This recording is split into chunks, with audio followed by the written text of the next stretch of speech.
नमस्कार दोस्तों, स्वागत है आपका देवभूमि करियर पॉइंट पर। आशा करता हूँ आप सभी लोग स्वस्थ होंगे, काफ़ी अच्छी आपकी स्टडी चल रही होगी। तो जैसा कि आपको शेड्यूल के हिसाब से टेस्ट सीरीजें मिल रही हैं, तो इन सभी टेस्ट सीरीज का आप लाभ उठाएं।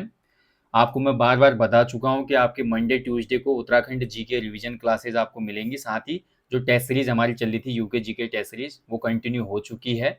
वेनेसडे और थर्सडे को आपको हिंदी रिवीजन क्लासेज और हिंदी की टेस्ट सीरीज मिल रही है। जो पहले चलती थी वो कंटिन्यू हो चुकी है। हिंदी में आई थिंक हमारा आपका 150 में हम पहुंचने वाले हैं। UK GK test I think 175 हो चुके हैं अभी तक, ठीक है। और जीएस का जो टेस्ट सीरीज है, फ्राइडे सैटरडे को आपके जीएस रिवीजन क्लास मैंने बोला था, अभी रिवीजन क्लास इसकी शुरू नहीं हुई है। इसकी जगह मैं आपको उत्तराखंड हिंदी दे रहा हूँ अभी, ठीक है। जीएस की रिवीजन क्लास थोड़ा बाद में आएंगी। और लेकिन टेस्ट सीरीज जीएस की चल रही है सिर्फ फ्राइडे और सैटरडे को, जिसमें आज जीएस की क्लास है 153। यानी कि आपको लगातार टेस्ट सीरीजें मिल रही हैं, उत्तराखंड हिंदी की रिवीजन क्लास मिल रही है, जल्दी ही जीएस की और कंप्यूटर की भी मिलेंगी। आप लोग फॉलो करें चैनल को। साथ ही संडे को कुछ स्पेसिफिक टॉपिक करेंगे। अगर कुछ नहीं हुआ तो संडे को छुट्टी करेंगे, क्योंकि बीच में एक दिन रिलैक्स भी ज़रूरी होता है आप लोगों के लिए भी और मेरे लिए भी, ठीक है। तो जैसा भी होगा, इसको आगे बढ़ाते रहेंगे सीरीज को। और आप इस सीरीज को, जिसमें रिवीजन क्लास हैं और टेस्ट सीरीज हैं, नए बच्चे जो आए हैं, जैसे उत्तराखंड 175 भाग हो चुके हैं टेस्ट सीरीज के, तो पूरे टेस्ट आप देखो, एक बार रिवाइज करो उनको। पुराने जो नोट्स बना चुके हैं इनके कोई दिक्कत नहीं, आप जो नए आ रहे हैं उन्हीं को फॉलो कीजिए। और नए बच्चे इन सभी टेस्ट सीरीजों को फॉलो करना। एक प्लेलिस्ट आपको मिल जाएगी, यूके जी के टेस्ट सीरीज की अलग है, सामान्य हिंदी की टेस्ट सीरीज की अलग है प्लेलिस्ट, जीएस की टेस्ट सीरीज की प्लेलिस्ट अलग है यूट्यूब चैनल पे फ्री में। और साथ ही मैंने आपका उत्तराखंड रिवीजन क्लासेस और हिंदी रिवीजन क्लासेस की प्लेलिस्ट भी अलग बना दी है। जल्दी जीएस रिवीजन क्लासेस की भी मैं प्लेलिस्ट आपके लिए बना दूंगा, जिसमें जीएस के कुछ इंपॉर्टेंट टॉपिक्स और साथ ही कंप्यूटर के कुछ महत्वपूर्ण टॉपिक और साथ ही अन्य चीज़ें करेंगे हम उसमें, ठीक है। बाकी टेस्ट सीरीजों को तो एटलीस्ट आप लोग फॉलो कीजिए, बहुत ज़्यादा बेनिफिट आपको मिलेगा अपकमिंग ग्रुप सी एग्जाम में इन टेस्ट सीरीजों का, ठीक है। चलिए, तो आज सैटरडे इसी क्रम में देखेंगे आज जीएस टेस्ट पार्ट 153। काफ़ी महत्वपूर्ण प्रश्न आपको इसमें दिखेंगे। आज इसमें स्पेशली मैं आपके लिए लाया हूँ पंचायती राज से संबंधित प्रश्नों को, ठीक है। पंचायती राज जो होता है उससे संबंधित क्वेश्चन आपको मिलेंगे और काफ़ी अच्छे क्वेश्चन आपको देखने को मिलेंगे। क्विक रिवीजन हो जाएगा आपका पंचायती राज का, ठीक है। तो चलिए शुरू करेंगे सेशन को। तो फर्स्ट क्वेश्चन आपके सामने स्क्रीन को मैं बड़ी कर देता हूँ। बाकी देखिए दोस्तों, आपसे निवेदन है, अगर आपको ये कंटेंट अच्छा लगता है, टेस्ट सीरीज वाला, रिवीजन वाला, ठीक है, तो आप लोग वीडियो को लाइक करें और अपना बहुमूल्य कमेंट भी दें, फीडबैक दें, कमेंट दें। और किसी क्वेश्चन में मुझसे कोई त्रुटि हो जाती है तो मैं आपसे क्षमा प्रार्थी हूँ। आप लोग ज़रूर उसको मेंशन करें या सीधे मैसेज भी कर सकते हैं मुझको व्हाट्सएप पे 9760040434 पे।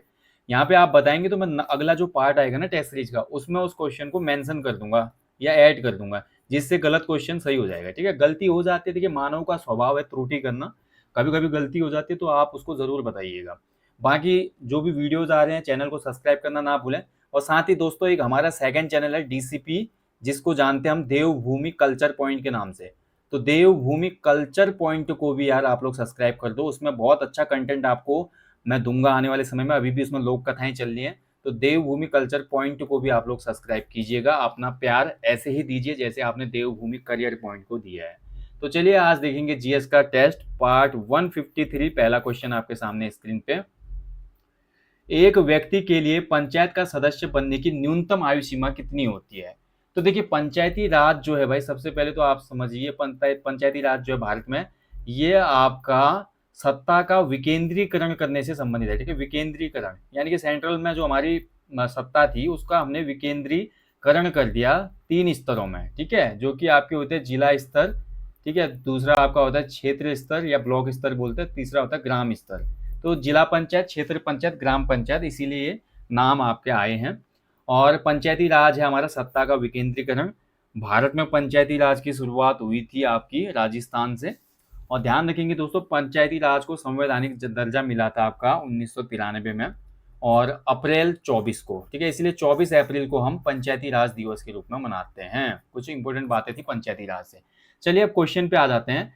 एक व्यक्ति के लिए पंचायत का सदस्य बनने की न्यूनतम आयु कितनी होती है? तो राइट आंसर हो जाएगा इस क्वेश्चन का 21 वर्ष, ठीक है। अगर आपको पंचायत का चुनाव लड़ना है, कोई भी चुनाव हो, ग्राम पंचायत, क्षेत्र पंचायत बीडीसी या जिला पंचायत, अगर आपको जिला पंचायत सदस्य बनना है, क्षेत्र पंचायत सदस्य या ग्राम सदस्य बनना है, वार्ड मेंबर हो गया या ग्राम प्रधान, तो आपकी न्यूनतम उम्र कम से कम 21 साल होनी चाहिए, ठीक है।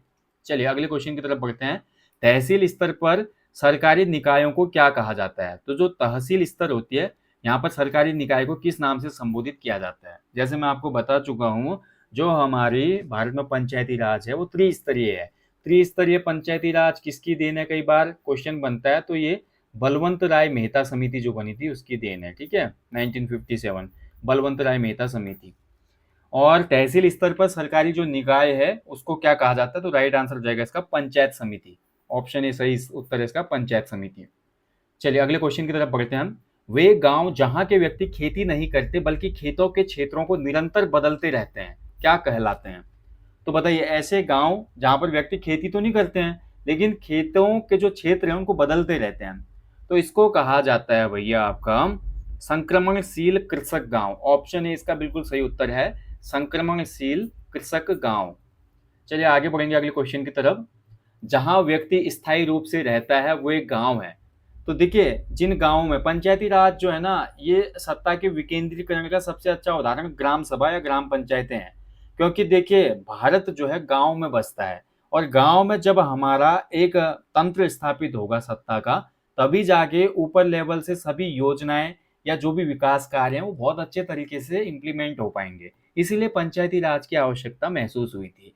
तो ऐसे व्यक्ति जो स्थायी रूप से गांव जो जो व्यक्ति स्थायी रूप से रहते हैं, ऐसे गांव क्या कहलाते हैं? तो ये गांव कहलाते हैं आपके परमानेंट विलेज। ठीक है, ऑप्शन बी हो जाएगा इसका, स्थायी गांव।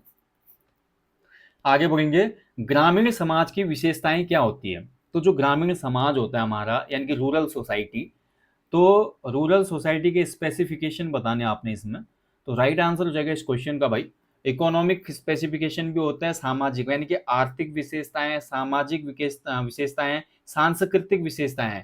तो ऑप्शन डी हो जाएगा इसका, ऑल ऑफ द अबव हो जाएगा। ये सभी जो है ग्रामीण समाज की विशेषताएं हैं। ठीक है, ऑप्शन डी बिल्कुल सही उत्तर है इसका। अगला क्वेश्चन है, आकारीय गांव की विशेषताएं क्या होती है? कोई भी एक आकारीय गांव है, ठीक है, अगर मैं उत्तराखंड के संदर्भ में बोलूं या भारत के संदर्भ में बोल दूं, ठीक है, देखिए हर राज्य का पंचायती राज अपने हिसाब से थोड़ा बहुत मॉडिफाई और संशोधित है। उत्तराखंड का भी जो पंचायती राज था, नया पंचायती राज कब लागू हुआ था? तो ये 2016 में लागू हुआ था। इसमें संशोधन 2019 में हुआ था, है ना। उससे पहले हमारे यहाँ पे उत्तर प्रदेश का ही पंचायती राज चला, फिर अपना पंचायती राज लाए हम, नियम अधिनियम जो है, फिर उसमें संशोधन भी किया। तो आकारीय गांव की विशेषता जो है आपकी होनी चाहिए, एक तो घनी जनसंख्या नहीं होनी चाहिए। कोई भी आकारीय गांव है उसमें ज़्यादा पॉपुलेशन डेंसिटी नहीं होनी चाहिए। दूसरा, कृषक का सीधे प्रकृति से संबंध होना चाहिए, ये भी सही है, यानी कि ए और बी दोनों सही हो जाएंगे। गांव की जनसंख्या 10,000 तक माना जाना ये गलत है। अब पॉपुलेशन अलग अलग होती है, उत्तराखंड में देखिए 500 तक का क्राइटेरिया है। ठीक है, कुछ ऐसी ग्राम सभा भी है जहाँ 500 से कम भी आबादी है ना। तो ये चीज़ें हैं भाई, तो ये अपवाद है। लेकिन घनी जनसंख्या न होना, कृषक का सीधा प्रकृति से संबंध, ये दोनों ही ऑप्शन आकारीय गांव की विशेषताएं हो जाएंगे। हेरेल्ड जेपी के ने ग्रामीण जो वर्गीकरण किया वो कौन सा किया? तो हेरेल्ड जेपी के ने, यानी कि ये जो हमारा जो हम सामाजिक विकास पढ़ते हैं ना, सामाजिक विकास में हेरेल्ड जेपी की ने ग्रामीण वर्गीकरण किया था। और उन्होंने ये वर्गीकरण किया है किस नाम से? राइट आंसर हो जाएगा इसका, संक्रमणशील गांव भी बोला है इन्होंने, अर्ध स्थायी गांव के बारे में भी बात की है, कृषक जो स्थायी परमानेंट हमारे फार्मर्स विलेज होते हैं वो भी बोला है। यानी कि ए बी सी तीनों सही हो जाएगा इसका। ठीक है, ऑप्शन डी हो जाएगा उपरोक्त सभी। अगला क्वेश्चन है, भारतीय स्थानीय स्वशासन का प्रारंभ किस वायसराय के समय से माना जाता है? तो कौन सा वायसराय था भाई जिसने आपका स्थानीय स्वशासन प्रारंभ किया था? तो इसका राइट आंसर हो जाएगा लॉर्ड रिपन। ठीक है, ध्यान रखेंगे, लॉर्ड रिपन को स्थानीय स्वशासन का जनक कहा जाता है भारत में। बहुत अच्छा क्वेश्चन, ये बार बार एग्जाम में बनता भी है। वर्तमान में पंचायत की त्रिस्तरीय प्रणाली में शामिल नहीं है। तो पंचायत की जो त्रिस्तरीय, जैसे पंचायत है, मैं आपको बता चुका हूँ, भारत में पंचायत की त्रिस्तरीय जो है प्रणाली चलती है, सिस्टम चलता है, जिसमें सबसे पहले सबसे निचले स्तर पर है ग्राम पंचायत, बीच में रहती है आपकी खंड समिति या क्षेत्र पंचायत, ठीक है, और तीसरा है आपका सबसे ऊपर होती है जिला समिति या जिला पंचायत। ठीक है, तो ये तीन निकाय हैं पंचायत के। आप ध्यान से इसमें देखेंगे तो न्याय पंचायत साफ पता चल रहा है, नहीं है। ठीक है, हालांकि न्याय पंचायतें होती हैं वो ग्राम पंचायतों के अंतर्गत ही रखी जाती हैं, अलग से नहीं है। ये ग्राम पंचायत, क्षेत्र पंचायत, जिला पंचायत में विभाजित किया गया है पंचायती राज को। अगला क्वेश्चन है, देखिए, पंचायती राज की सबसे छोटी इकाई कौन सी है? तो दिए गए विकल्पों में अगर हम ध्यान से देखें तो पंचायती राज की सबसे छोटी इकाई होती है ग्राम सभा। ठीक है, ऑप्शन ए राइट आंसर हो जाएगा, ग्राम सभा। देखिए ग्राम सभा में मिनिमम आपके 5 वार्ड मेंबर होने चाहिए, छोटी ग्राम सभा होगी, और मैक्सिमम ये कितने हो सकते हैं, 15 वार्ड मेंबर मिनिमम 5 और मैक्सिमम 15 हो सकते हैं, ठीक है, ग्राम सभा में, ध्यान रखेंगे। अगला देखिए, जिला स्तर पर शांति व्यवस्था बनाए रखने का उत्तरदायित्व किसका होता है? अच्छा क्वेश्चन है। तो डिस्ट्रिक्ट लेवल पे आपको सभी को पता है कि भारत में जो सबसे बड़ी पोस्ट है डिस्ट्रिक्ट लेवल पे, वो होता है एक IAS, इंडियन एडमिनिस्ट्रेटिव सर्विस के अंतर्गत चयनित जो हमारा डिप्टी कलेक्टर होता है, या डिस्ट्रिक्ट मजिस्ट्रेट जिसको माफ कीजिएगा, डिप्टी कलेक्टर या डिस्ट्रिक्ट मजिस्ट्रेट जो होता है, DM, ठीक है, DM या कलेक्टर, कलेक्टर भी बोलते हैं इसको, कलेक्टर बाबू, ठीक है। तो DM जो होता है ये आपका जिला स्तर पर शांति व्यवस्था रखने के लिए उत्तरदायी होता है, ऑप्शन बी। और वहीं मैं बात करूं दोस्तों, तहसील स्तर पे क्वेश्चन बन जाएगा, तहसील स्तर पे कौन है? तो तहसील स्तर पे हो जाता है SDM, जिसको डिप्टी कलेक्टर कहा जाता है, ठीक है, डिप्टी कलेक्टर, हाँ ठीक है, SDM वो तहसील स्तर पे शांति व्यवस्था, क्योंकि एक तहसील का जो पूरा मालिक होता है वो SDM होता है एग्जीक्यूटिव तौर पे नौकरशाही में, और जिले का पूरा मालिक होता है DM, जो कि ब्यूरोक्रेसी में होता है, ठीक है। ग्राम सभा के भावी सर्वांगीण विकास हेतु सार्वजनिक उपभोग की भूमि कौन सी है? तो ग्राम सभा का भावी सर्वांगीण विकास करना है तो सर्वजन उपभोग की जो भूमि होगी वो कौन सी होगी? यानी कि पूरे ग्राम वासियों की एक ऐसी सार्वजनिक भूमि जिसमें वो अच्छे से कुछ भी कर सकते हैं, कुछ भी काम वगैरह कर सकते हैं, ठीक है। तो ये हो जाती है आपकी आबादी, ठीक है, उपभोग की भूमि, आबादी भूमि जो है, चिकित्सालय वाली जो भूमि है, खेल का मैदान है, ये सभी जो है आपकी उपरोक्त सभी हो जाएगा, ऑल ऑफ द अबव हो जाएगा, ये ग्राम सभा की उपभोग की भूमियां हैं। चलिए अगला क्वेश्चन है, किसके द्वारा वार्षिक रजिस्टर अर्थात खतौनी में जोतदार के नाम का परिवर्तन होता है? अगर देखिए वार्षिक जो रजिस्टर है ना, खतौनी जिसको कहा जाता है, हम जैसे तहसील में भी आज जाते हैं तो स्थायी निवास बनाना है, OBC बनाना है, कुछ भी बनाना है, तो हमें अपना खाता खतौनी भी उपलब्ध करवाना पड़ता है, ठीक है। खाता खतौनी में जोतदार का अगर नाम परिवर्तन करना है, जोतदार मतलब जो है उसमें रजिस्टर्ड, जिसके नाम पे है वो, अगर उसमें अगर नाम चेंज कराना है तो फिर म्यूटेशन कराना पड़ता है, इसके लिए ऑप्शन बी हो जाएगा, ठीक है। म्यूटेशन यानी कि दाखिल खारिज कहा जाता है इसको, ठीक है, म्यूटेशन, तो दाखिल खारिज कराना इंपॉर्टेंट होता है। अगला देखिए, बंगाल ग्राम पंचायत अधिनियम कब पारित हुआ था? बंगाल से हमें क्या करना भैया, इस क्वेश्चन का कोई मतलब नहीं है, फिर भी याद कर लो, GK है भाई, कभी भी कुछ भी आ सकता है। 1919 में हुआ था बंगाल ग्राम पंचायत अधिनियम पारित। अगर मैं बात करूं तो उत्तराखंड ग्राम पंचायत अधिनियम खुद का कब पारित हुआ था? तो ये आपका अप्रैल 2016 में हुआ था, ठीक है। उत्तराखंड में जो नया पंचायती राज में बोल रहा हूँ, अप्रैल 2016 में ये आपका पारित हुआ था। भारत में पंचायती राज व्यवस्था सर्वप्रथम किस राज्य में लागू की गई थी? देखिए कितना अच्छा क्वेश्चन है, बार बार एग्जाम में बनता है ये। तो जब भारत में पंचायती राज लागू हुआ सबसे पहले, हालांकि संवैधानिक दर्जा बहुत बाद में मिला, जबकि पंचायती राज व्यवस्था में बोलूं तो ये आपकी कब शुरू हो गई थी? तो भारत में जो पंचायती राज व्यवस्था थी आपकी 60 के दशक में ही शुरू हो गई थी, और सबसे पहला जो राज्य था जिसने इसको अडॉप्ट किया था, राजस्थान, ठीक है। तो इसका राइट आंसर हो जाएगा राजस्थान, इसमें सही उत्तर हो जाएगा। 1958 में, 1958, ठीक है। तो राजस्थान में शुरुआत होती है 1958 में पंचायती राज की, ध्यान रखेंगे, बहुत महत्वपूर्ण क्वेश्चन बार बार बनता है। और भारत के दो राज्य थे जिन्होंने ये पंचायती राज को स्थापित किया था, एक तो आपका था राजस्थान, और दूसरा आपका था आंध्र प्रदेश, ठीक है, ध्यान रखना। संविधान के किस भाग में पंचायतों के बारे में प्रावधान किया गया? अब देखिए कॉन्स्टिट्यूशन में बोला कि मैंने आपको 93 में संवैधानिक दर्जा मिला पंचायती राजों को, और पंचायती राज में जब ये दर्जा मिला तो इसमें ग्राम निकायों को, जो हमारा, ठीक है, ग्राम पंचायतें थी उसको 73वां जो संविधान संशोधन था उससे संबंधित है, और 74 में आपको नगर निकाय को रखा गया इसमें, ठीक है, नगर निगम या नगर निगम, नगर पालिका और नगर पंचायत जिसके अंदर आते हैं। तो नगर निकाय प्रणाली और ग्राम पंचायत प्रणाली जो है 73वें में है, नगर निकाय प्रणाली 74वें संविधान संशोधन में थी। और संविधान का एक भाग है जिसमें पंचायतों के बारे में भी विस्तृत उल्लेख है, ये है पार्ट 9, ठीक है, ऑप्शन सी हो जाएगा, संविधान का भाग 9। और ग्राम पंचायतों का गठन भी बोलता है आपका कौन सा अनुच्छेद? तो एक अनुच्छेद है जिसमें ग्राम पंचायतों के गठन के बारे में बात की गई है, तो अनुच्छेद 40, ठीक है, ग्राम पंचायत के गठन की बातें हैं इसमें। एक ग्रामीण समाज दूसरे ग्रामीण समाज से कैसे भिन्न होता है? तो देखिए आज का जो टॉपिक है पंचायती राज के साथ साथ इसमें सामाजिक विकास और ग्रामीण विकास से जो क्वेश्चन बनते हैं वो मैंने ऐड किए हैं। तो एक ग्रामीण समाज दूसरे ग्रामीण समाज से कैसे भिन्न होगा? तो इसका संक्षिप्त तो यहाँ पे भाई बहुत सरल तरीका है। अगर हम देखें भौगोलिक दशा के आधार पे हो सकता है, बिल्कुल हो सकता है। अगर देखिए कोई गांव बिल्कुल संपन्न है जहाँ पे आपका पानी का स्रोत है, उसके अलावा उस गाँव में सभी व्यवस्थाएँ हैं, उसके अलावा अच्छी सड़कें हैं, पक्के रास्ते हैं, लाइट वगैरह है, ठीक है? भौगोलिक दशा जो उसकी है, उसके अलावा रीति-रिवाज जो एक गाँव के हैं, एक गाँव में कुछ अलग कम्युनिटी रहेगी, एक में अलग कम्युनिटी रहेगी, तो इसके हिसाब से भी आपका भिन्न हो सकता है। परंपरा के आधार पे भी हो सकता है, परंपरा और रूढ़ियाँ जो गाँव में चल रही हैं, अलग-अलग अपनी-अपनी होंगी। तो यानी कि ये तीनों ही यहाँ पे जो कारण दिए गए हैं, ये सभी सही हैं। तो ऑप्शन डी इसका सही उत्तर रहेगा, उपयुक्त सभी के आधार पे, ठीक है? भौगोलिक दशा, रीति-रिवाज और परंपरा के आधार पे। ग्रामीण विकास के लिए किसके द्वारा योजनाएँ चलाई जाती हैं? देखिए, बहुत अच्छा क्वेश्चन है। तो ग्रामीण विकास के लिए जो योजनाएँ आती हैं, वो कौन चलाता है? सब बहुत अच्छा क्वेश्चन है भाई।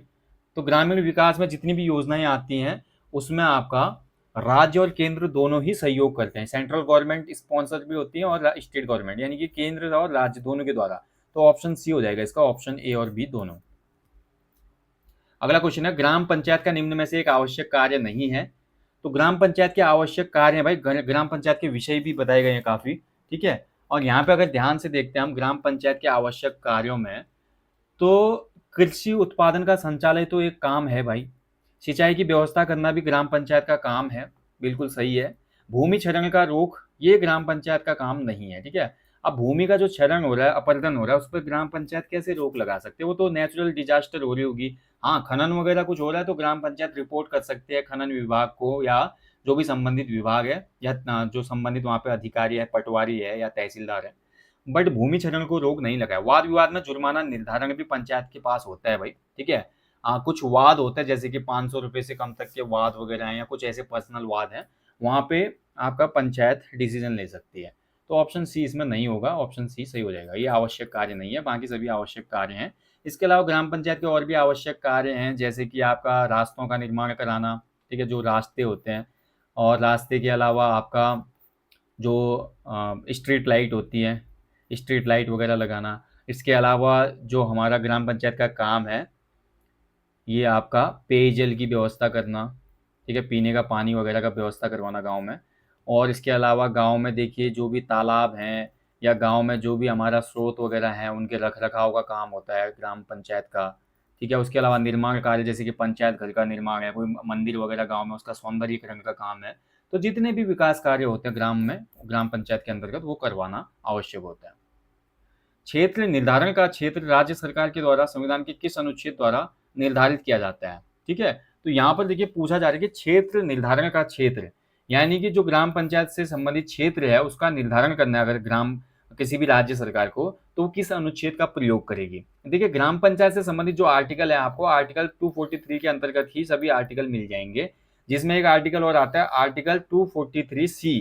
तो इसके अंतर्गत आपका ये मेंशन किया गया है क्षेत्र का निर्धारण, ठीक है? तो ऑप्शन ए हो जाएगा इसमें, अनुच्छेद 243 ग। अगला क्वेश्चन देखिए, राजस्थान और आंध्र प्रदेश में त्रिस्तरीय पंचायती राज व्यवस्था कब लागू हुई थी? तो 2 अक्टूबर 1958 में आपको बता चुका हूं। 2 अक्टूबर 1958 गांधी जयंती के उपलक्ष्य में देश के दो राज्य, राजस्थान के नागौर में और आंध्र प्रदेश में, ठीक है, त्रिस्तरीय यानी कि पंचायती राज व्यवस्था शुरू हुआ था 58 में। ऑप्शन ए इसका राइट आंसर हो जाएगा, ठीक है? तो ये है भैया। बाकी देखिए किसी क्वेश्चन में आपको गलती लगती है तो दोस्तों आप हमारे मोबाइल नंबर पे व्हाट्सअप कर सकते हैं। आपके सामने स्क्रीन पे मोबाइल नंबर है, आप देख सकते हैं। और यहीं पे इस सेशन की मैं समाप्ति करूंगा। ऐसे ही टेस्ट सीरीजें आपकी अब कंटिन्यू आगे चलती रहेंगी। जाने से पहले हमेशा की तरफ बोलूंगा कि अपने जीवन में कम से कम एक पेड़ लगाएं, लोगों को भी इसके लिए अवेयर करें, मोटिवेट करें। बाकी यार जो भी आपसे एडवाइस लेता है, कोई भी आपसे मेंटोरशिप लेता है, तो उसको अच्छी एडवाइस करें, और जीवन में हमेशा मोटिवेटेड रहें, एनर्जेटिक रहें, और आने वाला जो समय है आपकी सफलता को निर्धारित करे। अगर आज आप मेहनत करेंगे तो भविष्य उसका परिणाम देता है, ये वास्तविकता है, तो इसलिए मेहनत करते रहें। इसके अलावा देखिए हमारी कुछ कोर्स वगैरह चल रहे हैं एप्लीकेशन पे, कॉम्बो कोर्स है जिसमें उत्तराखंड सामान्य हिंदी, जीएस, रीजनिंग, कंप्यूटर वगैरह की क्लास आपको मिल जाएगी, आप इसको इनरोल कर सकते हैं, बहुत ही अफोर्डेबल प्राइस में है ये। उसके अलावा आर ओ मेंस की जीएस की टेस्ट सीरीज और हिंदी के पेपर चल रहे हैं, वो आप ले सकते हैं। अभी आर ओ मेंस का पेपर होने है 26-27 अक्टूबर को। बाकी सबसे बेहतरीन सीरीज जो कि है UK triple S 100+ full length practice sets Mahakumbh, जो कि बाइलिंगुअल है। आर ओ की टेस्ट सीरीज भी बाइलिंगुअल है, और इन दोनों टेस्ट सीरीजों में अभी नवरात्रि ऑफर भी चल रहा है, तो आप लोग इनरोल कर सकते हैं। मैं जल्दी मिलता हूँ नेक्स्ट सेशन में। टिल देन अपना ध्यान रखें दोस्तों। जय हिंद, जय देवभूमि, शुभ रात्रि, गॉड ब्लेस यू ऑल।